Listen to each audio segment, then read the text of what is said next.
Hi, my name is Shonda, and I am a graphic designer, author, and speaker. And I am so excited to share a soulful conversation today. Hello, sunshine, good to see you again. Had to walk out to let you back in. Stuck in a storm of a relationship. Lost my fire. Oh, and I forgot about me for way too long. But it's rolled on. Now there ain't no shade around here. Hey everybody, it's Pearl Chiarenza with Women's Successful Living, and you are listening to the new name show, which is our new Soulful Self-Care Conversations. And we are so excited for the change and the shift that's happening because we really do have these conversations around self-care, and I really want it to touch your soul. I want you to grab a cup of tea or cup of coffee, whichever it is for you, get a notepad, or just grab a friend and sit back and listen to these amazing guests that we bring to you, including today our guest, Shonda Ramsey. She is an entrepreneur and author of Authentically Anchored, helps women discover, or rather rediscover, their personal identity, which, you guys, we talk about that here a lot. Like, who are you? So she specializes in book covers, branding, and book formatting.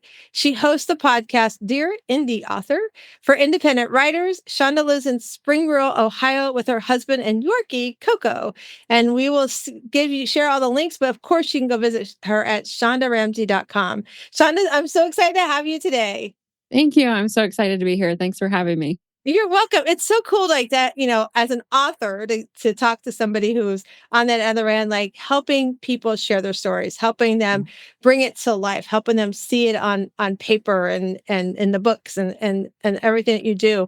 And we're going to talk about that. We're also going to talk about your book, because I know you have a new book coming, and we're going to have a conversation about that. But today we're really going to talk about that, understanding that self-compassion, because like you said, we have to figure out who we are in your bio, who are we to the core, and how important, we have to craft that inner, I call my inner Pearl, right? Or our inner Shonda, that inner self of who we really are down to the core, which brings me to the question I always start the show off with, and that is talking about inner core and inner person, that little girl inside of us, that inner little child that's sitting there, that, yeah, we've grown up and we're adults and we're adulting, and, we're going through all the things we go through in life, from, having a successful business to having struggles to loss to successful marriages and our kids and all that stuff that happens. But she's still there, and she's still saying, I am here. I have done this travel with you.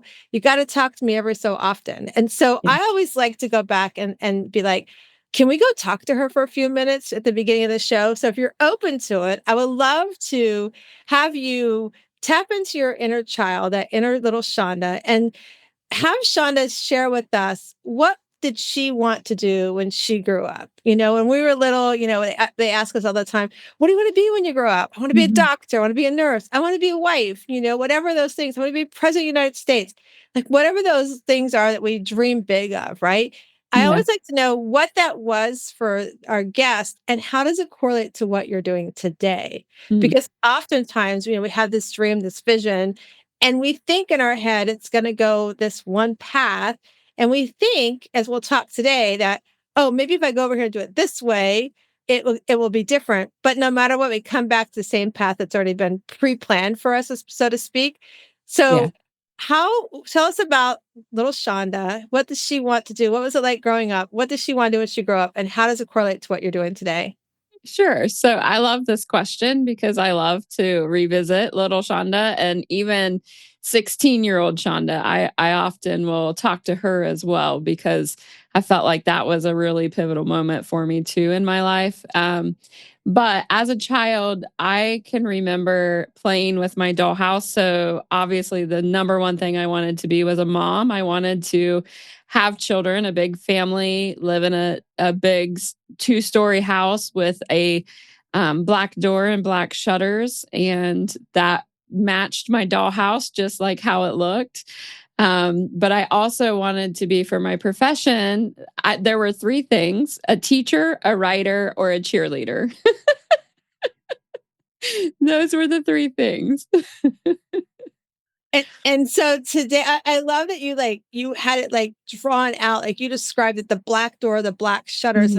How cool is that? Like we Yeah. sometimes we forget that, I remember playing with the dollhouse. I remember I grew up in upstate New York, part of my up until like 4th grade because my dad was in the service. So back then, when he went to war, we didn't have the opportunity to stay on base. So we would go stay with my grandmother upstate New York. And so I had a school friend who lived up the street. And so we'd go there and we'd play Barbies and all that fun stuff. And I remember all those like vividly as you were talking about, I'm like, oh yeah, I remember the Barbie dollhouse and things that, but to have the black, the shutters and everything. And then the teacher and the writer, like you're teaching Yeah. people how to do writing and you're writing yourself too, right? Mhm. So Yeah, and you could say I'm a cheerleader too because I work with many clients and I help them through the writing process and I do cheer them on when they do, like if they set a goal and they hit it, I probably cheer louder than they do sometimes. So I feel like I've kind of hit all three. I love that. I think that's so cool. I Yeah. love, when I think back, like for me, I was kind of like you.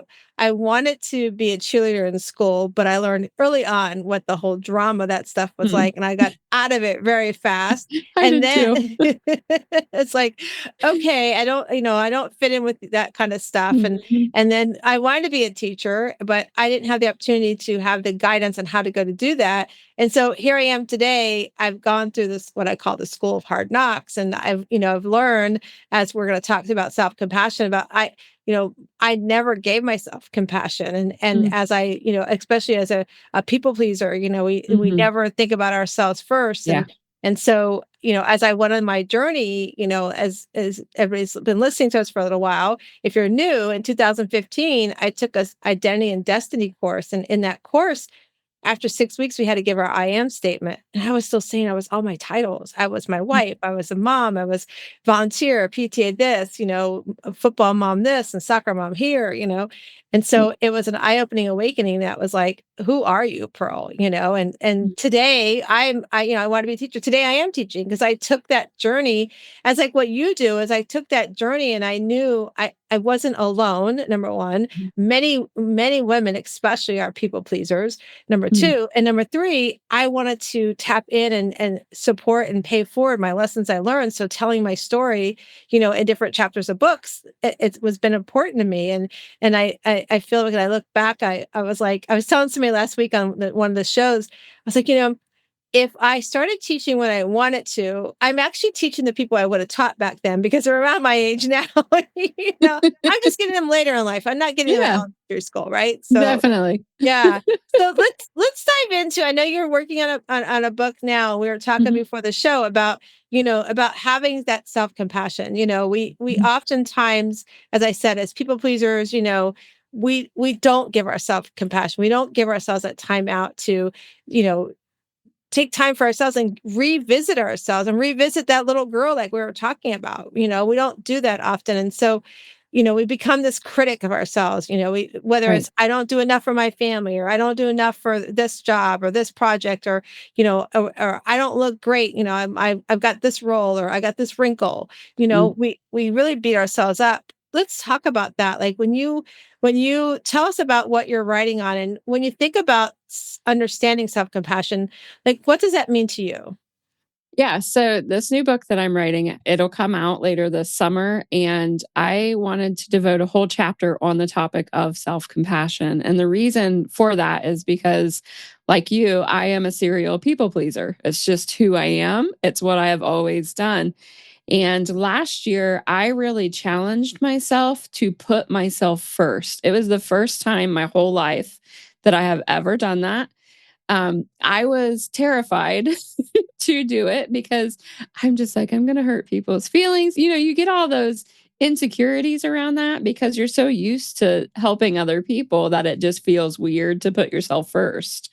But what really got me to stop and think about that was I went on this trip and I was standing on the beach and I was remembering my time at the bottom of the ocean, which is what I talk about in my first book, Authentically Anchored, about how I just really lost who I was and couldn't figure that out.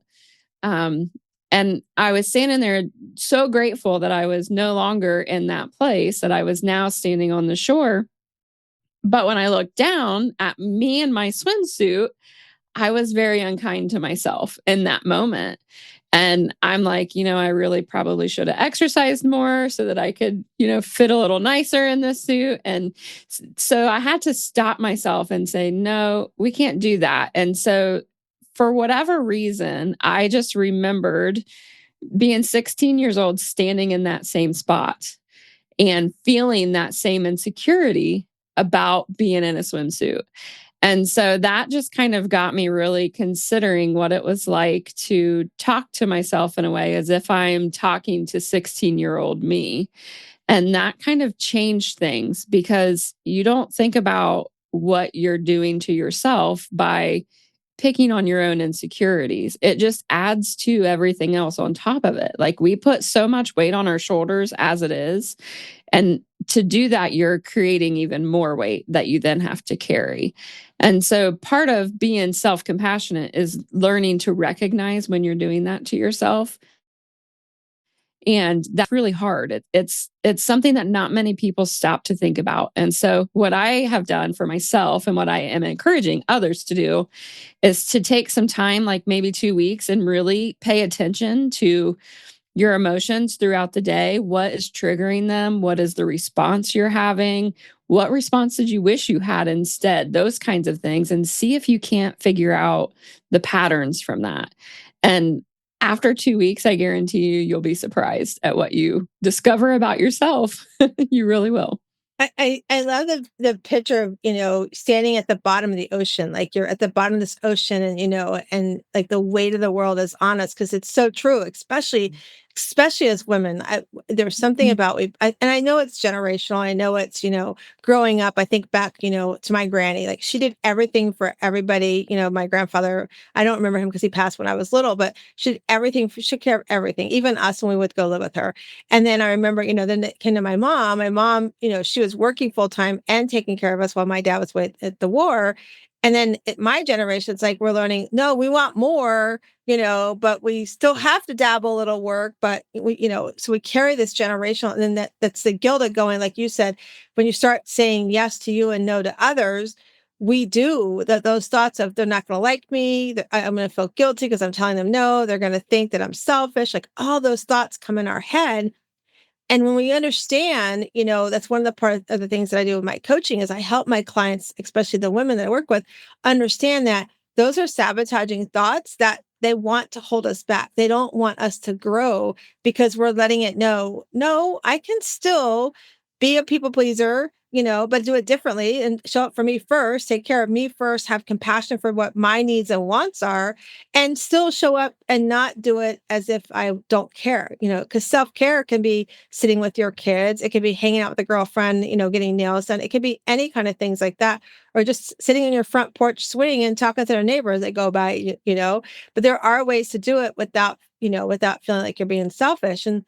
And I, when you said that about, the bottom of the ocean, I thought that's the picture I had was we have this weight of everything we want to carry with us. The weight of the responsibilities, especially if you're, I call it CEO mom. I don't like the word stay-at-home mom because you're running a business of a house. But whether you're a CEO mom or you're a professional mom working out of the house and coming home and being a CEO at night, or entrepreneur, whatever that is, we put so much on our shoulders because that's what society tells us we have to do. And when we finally step in, like in 2015, for me, it was the biggest aha moment because I was like, I was in my mid 40s. I was like, what have I done with my life? I worked, I had a great career in mortgages and, I'm a great mom, but it's like, who am I? And after the 6 weeks, I didn't have my I am statement. I was still saying I was all my titles. And so learning self-compassion, it's a lot of work because we have to, like you said, we have to look at ourselves and, critique us, whether it's, our health, whether it's our wealth, whether it's our, our relationships, whatever that is, we have to look and say, what part of this is my part, and what part am I carrying with me that's really not my part? That's really, it's more than just me. I always like to talk when I coach with my moms. And so those that are moms, listen up, or anybody that does this too, but especially moms, you know, your kids will tell you, especially when they become teenagers, teenagers were mean to our parents, we would give them a hard time. And I remember my oldest, he would be like, he was going through some stuff. He's like, it's your fault. Like he's pointing a finger at me. It's all your fault. I'm like, oh, okay. You know what? I'll give you the finger. I'll take that one index finger. And then I'll take the thumb as it's both of us. So there's, little, I'll take that, but there's still three fingers pointing back at you. Like, what are those three fingers of your responsibility? You're going to do something about it. And as I started doing that with my kids, I was like, wait a minute, that applies to life no matter what. Mhm. Because, talking about self-compassion and, and people pleasing, we want to take care of everybody, but we can't. And if you don't take care of self first, you have no time for others the way you want to show up. And I love that when you said you are now sitting on the beach and you're looking at that. And then, listen, you said it. I'm going to say it too. We critique ourselves. Mhm. I remember my son passed away 2.5 years ago in a tragic car accident. And, our son Nate just got married in October. And I remember, looking at the mirror one time and I was like, why do I have these wrinkles on my face? It was just, it was before my son's wedding. Then when my son's wedding came up too, I had to remind myself because we go back there, we critique ourselves. We look at ourselves and we beat ourselves up for different things like how we look, what we're doing. And I remember at one point I was like, where'd this wrinkle come from on my eye? I'm like, what? That just like showed up, I mean, I turned 60 in October. I don't feel 60, but I was like, where'd that come from? And then I was like, oh, wait a minute. You know what? I had to remind myself, those are tears, that the wrinkles come from different, yeah, it's aging too. You're probably laughing at me if you're listening, but I realized that those were really tears, or they're the tears that I shed in the loss of our son. And so I had to embrace that and give myself grace to be like, it's okay to have those moments and say, I'm going to go through these waves and it's okay to and not enjoy them necessarily, but learn from them, Mhm. and take a lesson and not beat ourselves up. Because as people pleasers, Shonda, I mean, we think we should do everything for everybody. And when we do that, we all know what happens. We don't take care of we can't put ourselves first, right? So Yeah. I mean, you gave us the example of the beach and everything. What's a lesson, like if somebody's listening to us right now and they're like, oh my God, I totally get what they're saying. I got to go home and do this, and I didn't send that letter to this person or do that email. What's something you can say to them to kind of like how I call it sage, like kind of calm down their thoughts and not be so, don't beat themselves up so much. So I call that settling the chaos within. Sometimes I can feel the chaos building up when I start thinking about the million things that need to be done in the very short window that I have them. And so, what I have really tried to do over the last just a few months, to be honest with you, I just am putting this into practice myself, is to be more intentional in my scheduling. I think that I actually learned this lesson from my husband, who lovingly reminded me that nobody knows the expectations on my shoulders except for myself because I put them there. And that was a moment where I'm like, wow, you are so right. I am the one who did this to myself. Nobody else did this. It was me. And so just having someone remind me that kind of jogged me enough to want to really rethink, what are my priorities? Are they really important? Is this something that I'm supposed to be doing, or is this something that I just am doing? And from there, I just started really focusing back into planning, which is really old school. It's what I do. Again, it might be a generational thing. I don't know, but I have to have my paper planner with my pen, and I will sit down and I am very intentional now about what I'm scheduling and when I'm scheduling it. Because I'm a graphic designer, I work with a lot of clients, and each project has a different timeline. And so I have to be really careful not to overbook my client roster, because what can happen is I have to then steal time from something else, because we only have 24 hours in one day. And so if you think about it as you need to put yourself first, then you need to be scheduling in your sleep and your food first. Those two things should always be on your schedule. and not move at all. Because one thing that I learned over the last year in focusing on my health is 3 meals a day, that's there for a reason. The reason why you need to have those 3 meals set throughout the day is so that way you aren't messing with your sugar levels or things like that, and so that you're not hitting the wall at 3 o'clock in the afternoon when you miss something. And Right. usually, if I skip a meal, that's the first thing I'm going to notice because my mood is going to completely shift and not be good. Yeah. So if you skimp on these things, then you aren't your best self. And if you Yeah. aren't your best self, you cannot serve anybody else. You just Right. can't. Yeah. And so it really comes down to just old school simple scheduling. Schedule yourself. I mean, if you're a mom and you've got your kids have a million different appointments, we've all been there. We know how that is. I had foster kids and we were running all the time. I know how that goes. It is hectic and it's exhausting, and there's little that you can do at the end of the day because you're so tired. So I understand that. Those are things that are really non-negotiables. You can't change them. You have to do them. So those go on your schedule first. And then you start to filter in everything else. And Wow. then that way you'll You soon see if what you're putting on is really something that needs to be done right now or if it can wait. Eventually you'll get to the point where you're in this rhythm, and then before you know it, you're able to write a book. Like that's just what happens. You just get really creative with your planning so that you can schedule yourself time to put towards something that you really want to do and accomplish. I think it's so important, like you said, we've got to schedule ourselves first. It's Mhm. it's it's 100% has to be a priority. If you're listening to us and you want to do like Shonda, get a book out, I'm not a writer on paper for stuff, so I use my calendar and but I schedule focus time. And when I work with my clients, I'm like, you need to go on your schedule and create focus time. And I learned that from my business coach, from Julie Mhm. DeLuca Collins. She taught me that, like, you need to schedule that time where you're focusing on you, but I make it not just for my business, but I make it for my personal life as well, Mhm. and one of the Yeah. biggest lessons that, you know, and I knew this before, we lost our son, but it really hit home even harder when Matthew passed, was that we're not promised tomorrow. And you have to embrace every opportunity you have, especially with your loved ones. And you can't do that the way you want to if you are not prioritizing your I wrote down basically nurturing yourself. If you're not taking Yeah. care of how you're eating, how you're sleeping, how you're exercising, if you're not doing those things. And it's not to say you got to go to the gym today or you got to hire a nutritionist.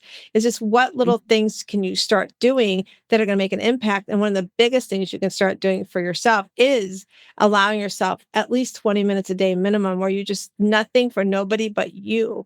And I Yeah. remember when I was going on my journey and I realized I have to start putting myself first. I remember coming home and my kids, I mean, like I said, I did it late in life. My kids were in, high school. That's how long it took me to figure this stuff out. And so I came home one time and I'm like, listen, I'm going to go in my room.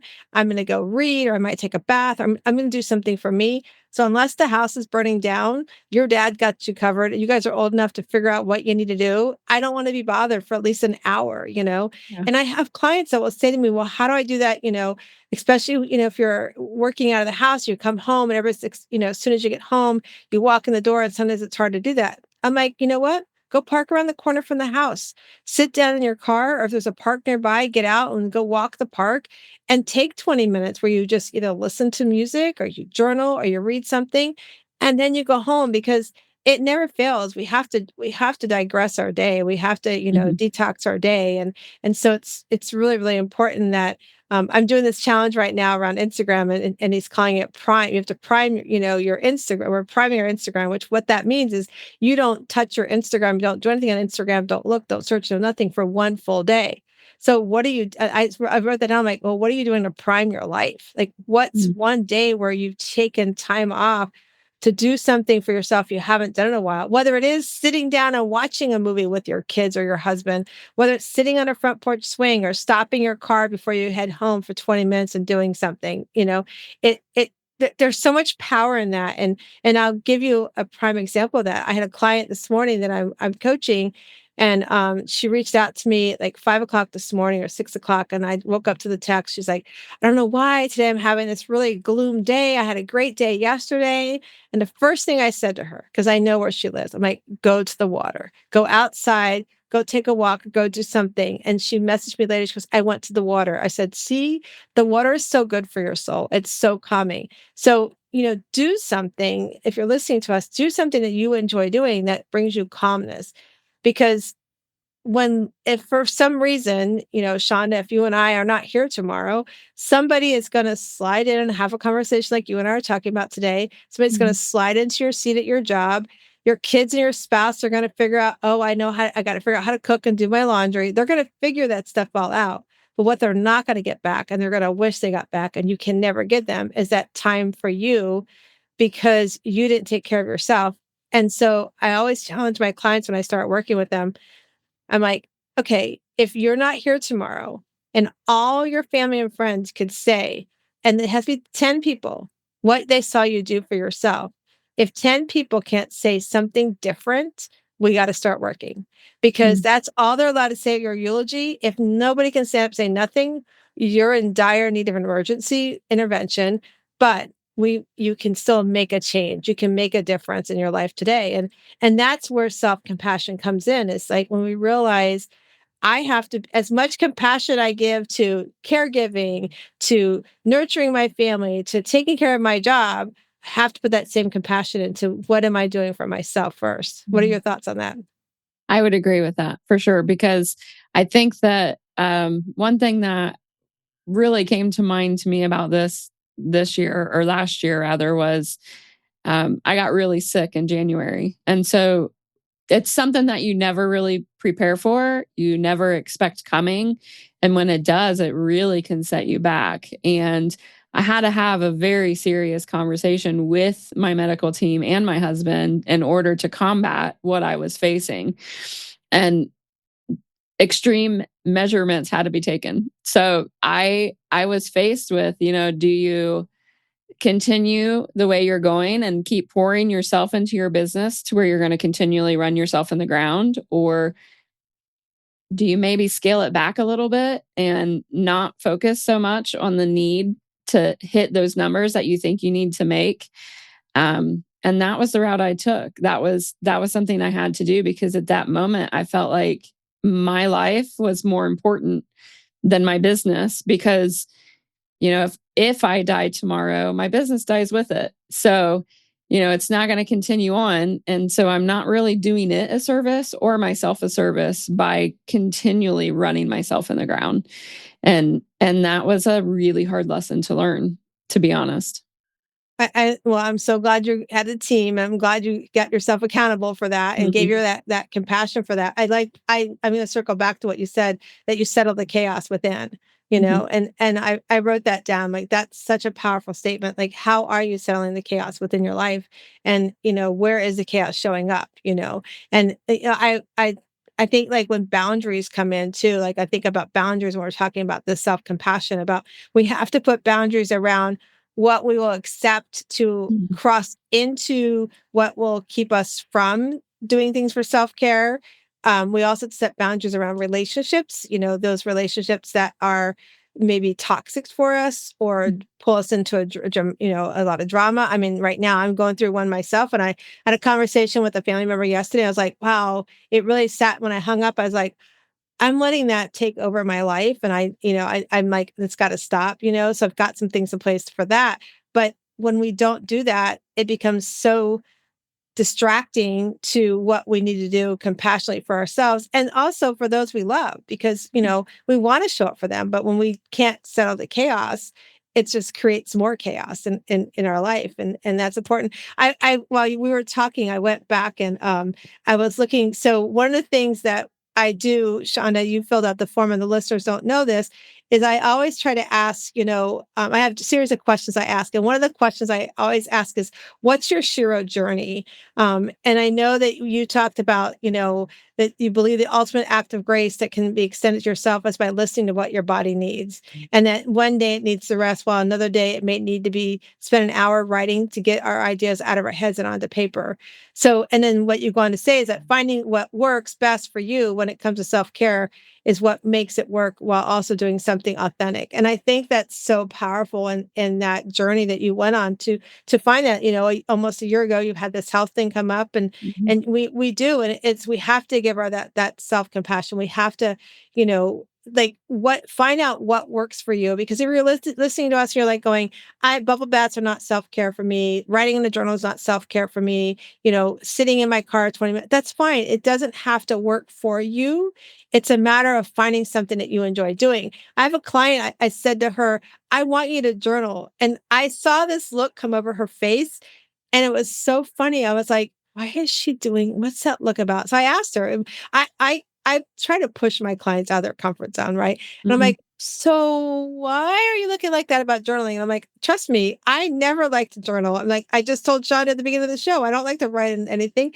I don't like to write things down. It's like, oh my gosh, but I know the power of doing it. And she's like, oh, I kind of write it down and I might read it later. I'm like, well, you get to throw it away. She's like, yeah, but writing it down, I go, so grab out your phone and write it in the notes in your phone. Will you do that? She's like, yeah. I go, and then she goes, and then because she was like the whole act writing, I go, okay, then just dictate in the notes in your phone. It doesn't matter how you do it. The point is you do something, is what I told her. And she was so funny because she's the same client who reached out to me this morning. And when I told her, normally I would have also said, oh, go journal. So I said, by the way, get your phone out and talk to your phone. And so I checked, we did a little meeting midday today, and I checked on her, and she's like, I said, did you like what I put down about talking to your phone? She goes, yeah, I thought that was kind of cute that you remembered me, that I don't like to journal and writing. So the point of the story is you got to figure out what works for you. What works for Shonda may not work for me. And it's really, really important, because as we said, we don't, our businesses will go with us. Your Yeah. jobs will slide into your job. Your kids, your family, they'll figure out how to do laundry and all that stuff to take care of themselves. So if they're going to do that when you're not here, why aren't you doing it when you are here right now? And Mhm. that's the most powerful way that you can give yourself self-compassion, is to do exactly that. So Shonda, while we're talking about self-compassion and self-care and everything, what's some of your favorite things to do for self-care that allows you to be compassionate to yourself? Yeah, so this is a good conversation too, because in my first book, I talk about finding your passions. Because when I was rediscovering who I was in this new season of life, I realized I didn't like the things that I used to like. And so that was another lesson for me to learn. I really thought that I was going to be a painter like my mother, and turns out I'm not.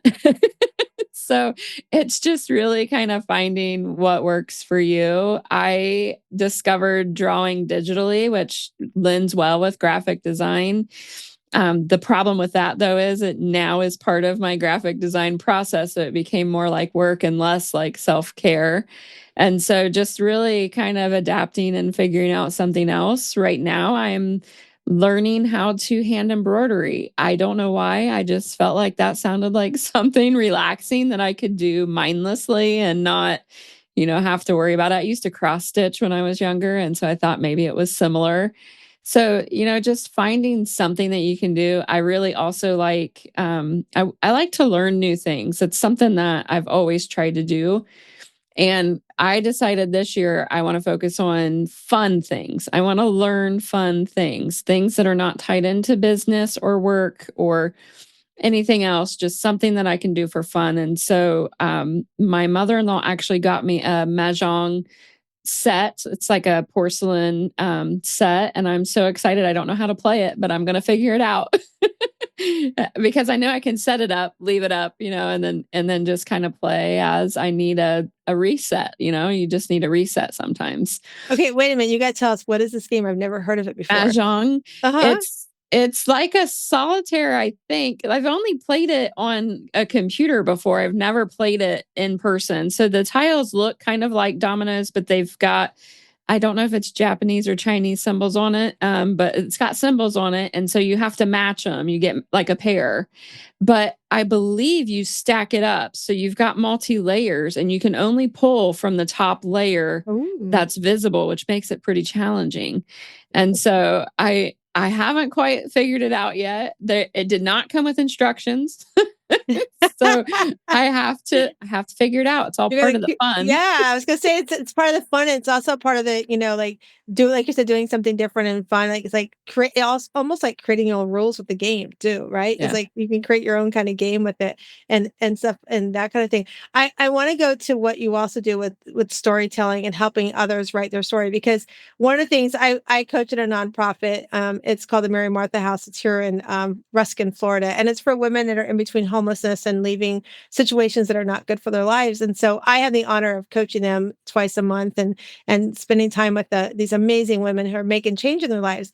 And so one of the things I always talk to them about is about the fact that you have to share your story. Your story is so important. You've got to pay it forward. You've got to, make sure that you are being powerful and in your story. And so, when you talk about that, how do you help? That what do you say to the person's like, I don't even know where to start. Like, I want to share my story, but I don't know where to start.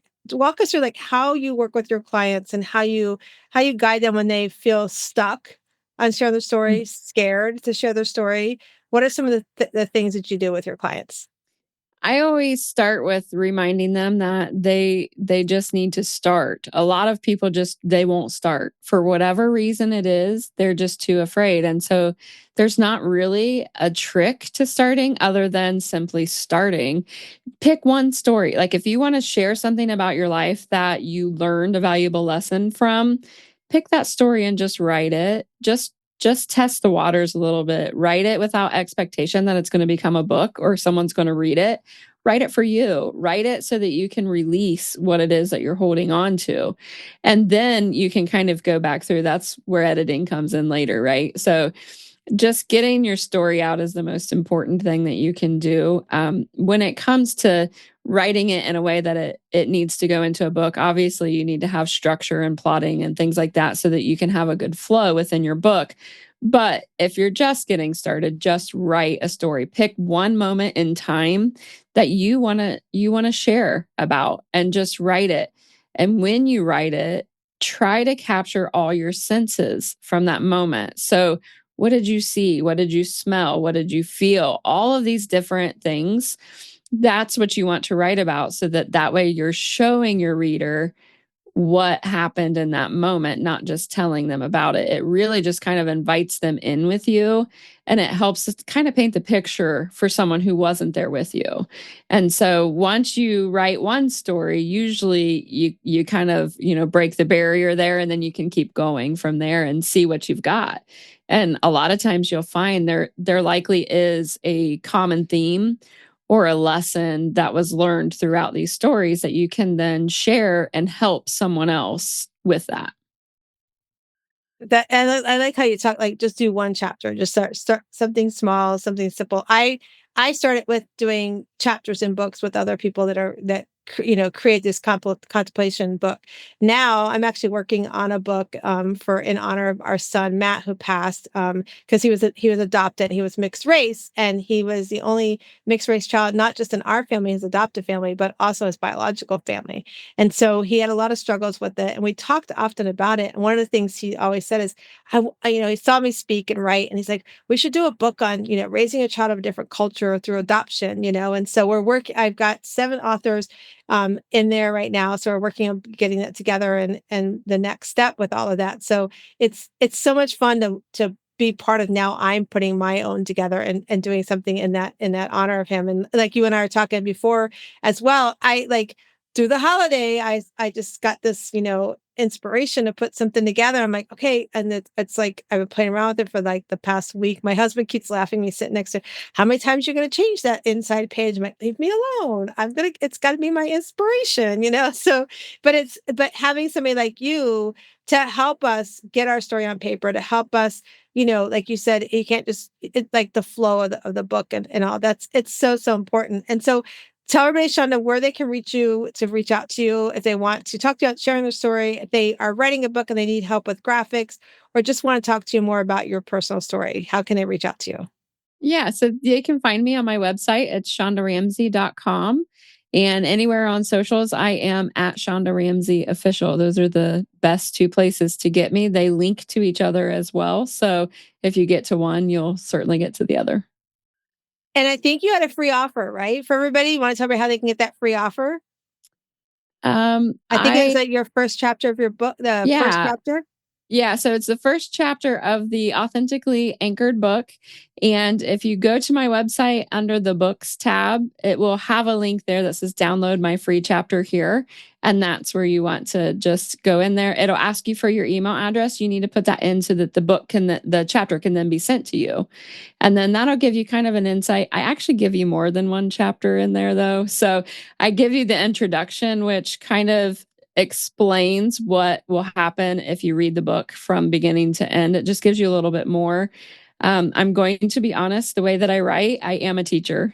And so I often will give homework, and journaling is part of that. So that is something that I always leave with you. Of course, if you are not a journaler and that's not something that you can do, it's more or less a question that I leave you with that I want you to think about and consider.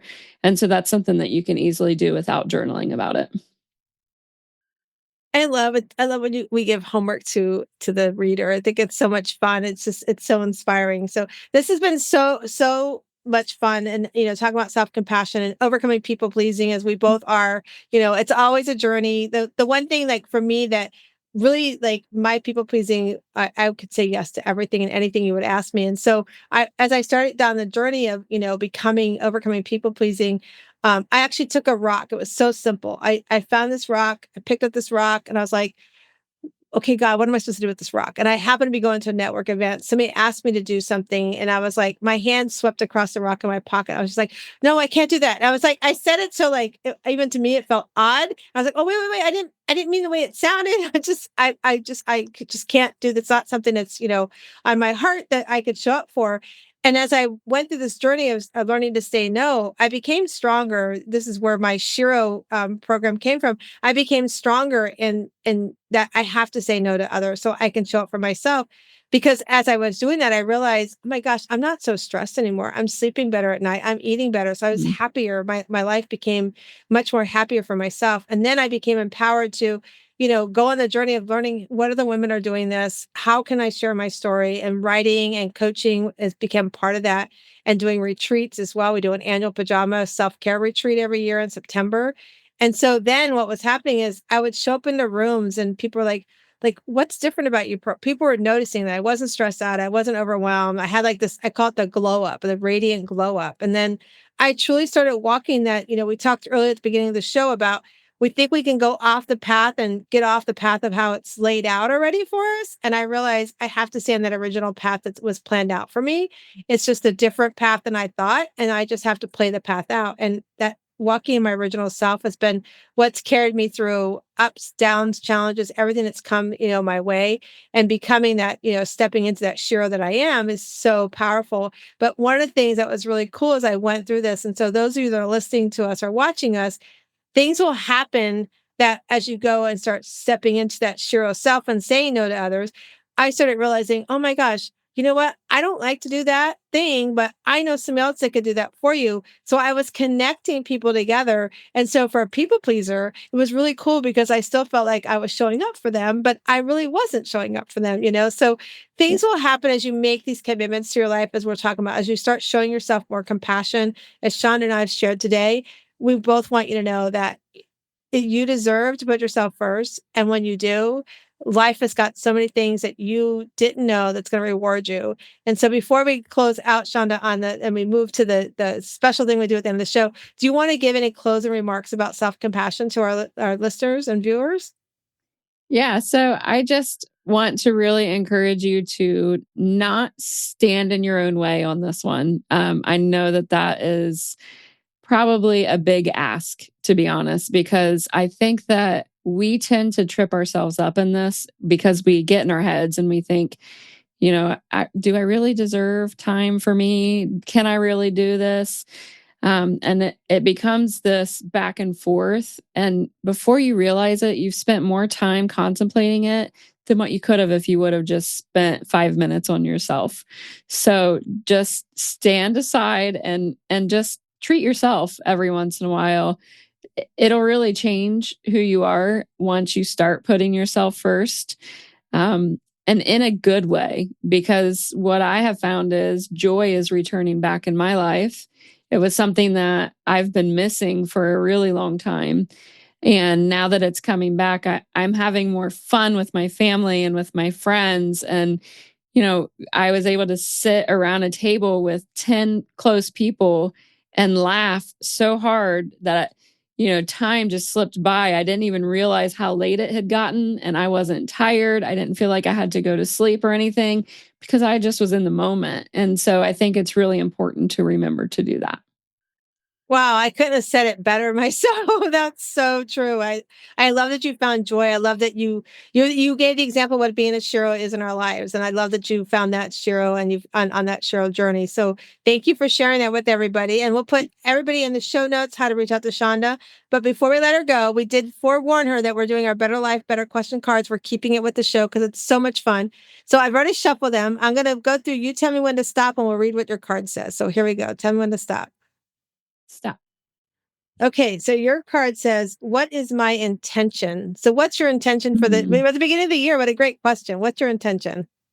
My intention, well, it's funny because I said my word this year was going to be fellowship, and it still kind of is along that line. That is something that is missing in my life is spending time with those that I love. And that goes along with overscheduling myself too much. And so I am going to be extremely intentional about fellowship this year. I love that, and it's so awesome that you recognize that too. That we've got to put the time with our family and our loved Mhm. ones. It's so important. So I just want to thank you so much for coming on and being part of the show and having this conversation. I Yeah. think it's been an amazing conversation, and I just want to remind all of our listeners before you head off. If you're watching, you will see it, but otherwise, just remember: you come into this world. You are a rough oyster on the outside. You've got a lot of work to do, but as you open up that shell, you will find your inner pearl to greatness. And I hope you go out today and I hope you start stepping into your inner Shiro self. Have a great day. Oh my gosh. Like, what a great conversation that was with Shonda about, self compassion. I know if you're listening or if you're listening to the episode and people pleasing really resonated with you, I just want you to know that you're not alone. As we talked about, many of us are people pleasers, or we think we have to be in control of everything, or we are high achievers. We got to go on to the next thing. What I'm telling you to do is to take a time out, give yourself a break, have some time for just self compassion, like do something for yourself, whether, like we said, it's sitting in your car for 20 minutes, going for a walk in your neighborhood, or maybe just sitting down and binge watching an old show. Whatever that is for you, it's really important because, you know, we have to take care of ourselves to show up for those that we love or the things that we love to do the way we want to. And if that's something you struggle with, I would just want to offer you a free opportunity to have a conversation with me. I offer a great roadmap to look and see where you are today and where you can go when you start incorporating just a little bit of self-compassion and self-care. So if it's something you want to do, all you have to do is email Coach Pearl at wsliving.com. That's Coach Pearl at wsliving.com. In the subject matter, just put Shiro, Shero, and we will talk. Have a great day. And please, like I said, go find your inner pearl of greatness. All clean. Why did